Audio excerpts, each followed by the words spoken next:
নিয়ে আসা হলো মিঠাই থেকে দয়াহুরি মিঠাইর থালি, নিরামিষ থালি।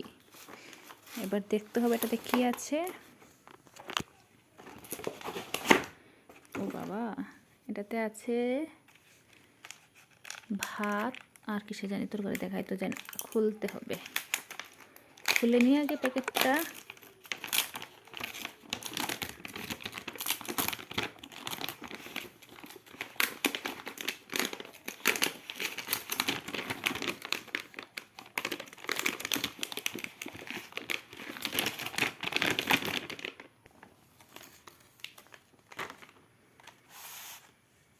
ভাত, কুমড়ো আলু ভাজি, এটা জানি কিসের তরকারি, পনির তরকারি, ডাল, গাজরের চাটনি, কাঁঠালের তরকারি, শসা, লেবু, কাঁচা লঙ্কা, রায়তা দিয়ে একটা নিরামিষ ভেজ থালি, যেটা এখন আমি খাবো।